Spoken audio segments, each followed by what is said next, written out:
This is Chapter 10 of Price Analysis, a fundamental approach to the study of commodity prices. In Chapter 9, we were talking about forecasting the use categories of corn.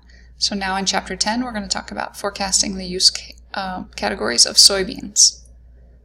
Now, soybeans are a little bit different because in this case, we have one less use category. In the domestic categories, we have crush and feed, seed, and residual. But the feed, seed, and residual category is actually very tiny. So really we only have one important use category in soybeans, and that's the crush category. The last category, of course, is exports. So in the soybean market, understanding use is all about understanding the relationship between crush and exports. So just as a reminder, soybeans in the US are not used in their whole form almost at all. If they're going to be used, they're going to be used to produce soybean oil and soybean meal through a process that we call crushing the soybeans. If we take a look at Figure 1, we see a refresher on the trend in annual soybean supply, and we see that the supply has been generally increasing since 1980, and that has been largely through yield increases and strong competition for soybeans for getting acres planted. Now if we take a look at Figures 2 and 3 here presented together, on the top in Figure 2 you see we've got annual soybean crush, and the lower chart is annual soybean crush as a percent of supply. So that uptrend that you see in Figure 2 is really just keeping up with the increases in total production as a share of supply. The crush has remained fairly constant at around 50%, with some deviations around that really flat-looking trend line. So in this case, we don't see a large shift between the categories the way we did in the corn market due to the huge increase in ethanol production. If we scroll down and take a look at the same analogous charts for the export category, we see a similar story.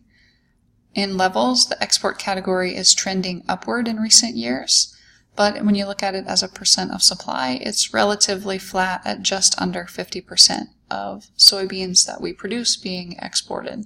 Here we're taking a look at Table 1, where we show the top importers of U.S. soybeans for marketing years 2012-2013 through 2016-2017. And we've got them listed in descending order. And if you take a look at the top importers of U.S. soybeans, on the top there you see China at 36 million metric tons, and we have in second place Mexico at about 3.6 million metric tons. Now this difference between the number 1 and number 2 importer of U.S. soybeans is huge. It's about 10 times difference between Mexico and China. And if you recall the analogous table in corn, we did not see nearly that much dominance in the importers of U.S. corn. Next, if you take a look at the time trend, we've got a few years history in the exports that we have been sending to China. You see that they have been increasing at a pretty rapid pace their importation of U.S. soybeans. And that has largely accounted for most of that increase in the export category. It's all pretty much went to China. So as you might expect when you're thinking about forecasting use for soybeans, and particularly in the export category, you're going to be paying very close attention to what China is doing in terms of their purchase of our soybeans and what the relative price is looking like between U.S. soybeans and our main competitors. And our main competitors are South American soybeans. We'll cover South American production in Chapter 12. And if you go and calculate it, you find that in 2016-2017 marketing year, we sent over 60% of U.S. soybean exports to China.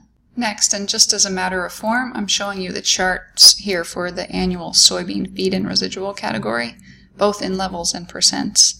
And as you can see, it's just a really tiny category. So it's not that important in terms of the balance sheet and trying to forecast what prices are going to do. A final note about price sensitivity in the use categories. Here we really only have 2 categories that are important: the U.S. domestic crush and the export category. And we saw in corn that exports were the most sensitive category. That's definitely true in soybeans as well. So for that reason, when we're trying to forecast demand for soybeans, a lot of effort is paid to forecasting what exports will be.